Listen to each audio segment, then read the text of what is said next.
Sitting MLA versus incharge, ఆ తర్వాత incharge versus మరో ముగ్గురు నేతలు. ఇప్పుడు అందరి టార్గెట్ ఆయనే. కొత్తగా నియోజకవర్గ బాధ్యతలు చేస్తున్న ఆ నేతను ఫెయిల్యూర్గా చూపించడమే వారి ప్లాన్ అట. ఇంకేముంది, లోకల్ లీడర్లు గ్రూపులుగా విడిపోయి ఒక్కొక్కరు ఒక్కో నేత గ్రూప్గా ఏర్పడి ఏకంగా నియోజకవర్గ ఇన్ఛార్జ్కే పొగ పెడుతున్నారట. దీంతో మొదట్లో కాస్త దూకుడుగా వెళ్లిన పార్టీ కోఆర్డినేటర్ ఇప్పుడు అందరినీ ఒక్కతాటిపైకి తేలేక తంటాలు పడుతున్నారట. నమ్ముకున్న నేతలే ఆయన వెనక గోతులు తవ్వుతూ ఇన్ఛార్జ్ పదవికే ఎసురు పెడుతున్నారట. సత్యవేడు టీడీపీలో అంతా set right అయ్యేదెప్పుడు?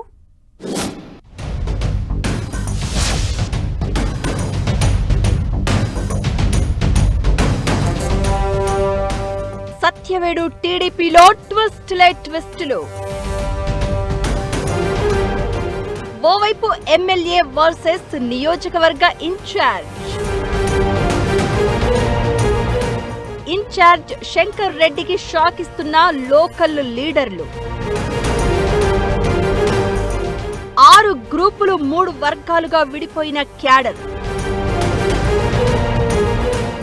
Incharge Shankar Reddy post కు ఎర్త్ పెట్టేలా వ్యూహాలు. సీఎం చంద్రబాబు సొంత జిల్లా సత్యవేడు నియోజకవర్గ పరిణామాలు టీడీపీ అధిష్టానానికి తలనొప్పిగా మారాయి. వైసీపీ నుంచి వచ్చిన ఆదిమూలంకు ఆఖరి నిమిషంలో సత్యవేడు టీడీపీ టికెట్ దక్కడం, ఆయన ఎమ్మెల్యేగా గెలవడం అంతా సాఫీగా సాగిపోయింది. కానీ ఎమ్మెల్యేగా గెలిచిన నెలల వ్యవధిలోనే ఆదిమూలం చిక్కుల్లో పడ్డారు. రాసలీలల వీడియో బయట పడడంతో టీడీపీ అధిష్టానం ఆదిమూలంపై సస్పెన్షన్ వేటు వేసింది.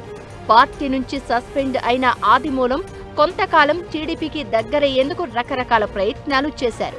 అయితే పార్టీ పెద్దలు మాత్రం ఆదిమూలంను పట్టించుకోలేదు.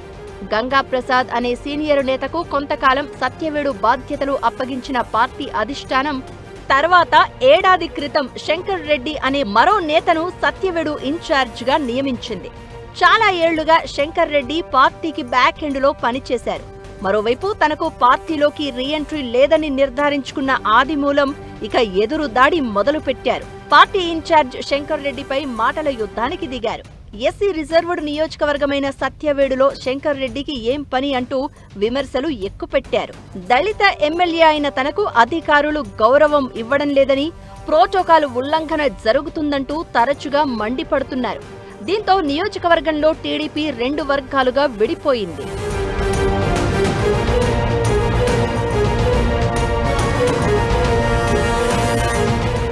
నియోజకవర్గ ఇన్ఛార్జిగా వచ్చిన శంకర్ రెడ్డి మొదట్లో దూకుడుగా పావులు కదిపారు.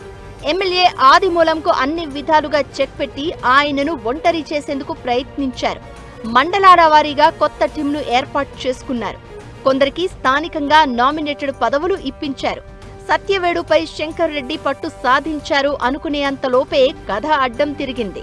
ఇదివరకు నియోజకవర్గ వ్యవహారాలు చూసిన కొందరు ముఖ్య టీడీపీ నేతలు సొంతంగా గ్రూపులు కట్టి శంకర్ రెడ్డికి వ్యతిరేకంగా పావులు కదిపారు. దీంతో సొంత మనుషులే శంకర్ రెడ్డికి శత్రువులుగా మారిపోయారు. శంకర్ రెడ్డి చేత పదవులు పొందిన వారే ఆయనకు గోతులు తీస్తున్నారట. శంకర్ రెడ్డికి వ్యతిరేకంగా కొందరు ఎమ్మెల్యే ఆదిమూలం వైపు, మరికొందరు మాజీ ఎమ్మెల్యేలు హేమలత, ఆదిత్య వైపు వెళ్లిపోయారట. శంకర్ రెడ్డికి వ్యతిరేకంగా ఏకంగా కొందరు పార్టీ అధిష్టానానికి ఫిర్యాదులు కూడా చేస్తున్నారట. ఇదివరకు నియోజకవర్గ వ్యవహారాలు చూసిన టీడీపీ నేత గంగా ప్రసాద్ కూడా తెర వెనుక సత్యవేడు రాజకీయాల్లో ఇన్వాల్వ్ అవుతున్నట్లు తెలుస్తోంది. ఆయన సొంతంగా ఇక్కడ ఒక గ్రూపును నడుపుతున్నారట.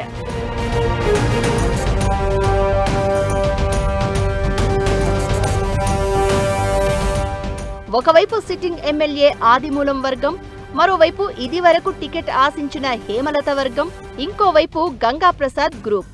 ఒక్క పార్టీలోనే ఇన్ని వర్గాల మధ్య శంకర్ రెడ్డి ఉక్కిరిబిక్కిరవుతున్నారట. తనకు చెక్ పెట్టేందుకు నేతలంతా గ్రూప్ పాలిటిక్స్ కు తెర లేపారు అని శంకర్ రెడ్డి తెలుసుకునే లోపే సీన్ మొత్తం మారిపోయిందని చెప్తున్నారు. దీంతో సత్యవేడు టీడీపీ రాజకీయాలు పార్టీ అధిష్టానానికి తలనొప్పిగా మారాయట. ఇప్పటికే ఒకరిద్దరు పరిశీలకులను సత్యవేడుకు పంపి అసలు ఏం జరుగుతుందనే దానిపై ఆరా తీశారట. పార్టీ క్యాడరును ఏకతాటిపైకి తీసుకురావడంలో స్థానిక నేతలు విఫలమవుతున్నట్లు అధిష్టానం పెద్దల దృష్టికి వెళ్లింది అంటున్నారు. వెంటనే ఏదో ఒక యాక్షన్ తీసుకోకపోతే సత్యవేడు టీడీపీలో మరింత గందరగోళ పరిస్థితులు ఏర్పడతాయని హైకమాండ్ అలర్ట్ అయినట్లు టాక్. టీడీపీ అధిష్టానం ఎలాంటి చర్యలకు సిద్ధపడుతుందో, ఇన్ఛార్జ్ను మారుస్తుందో లేక శంకర్ రెడ్డిని కంటిన్యూ చేస్తూ మిగతా నేతలందరినీ గాడిలో పెట్టే ప్రయత్నం చేస్తుందో వేచి చూడాలి మరి.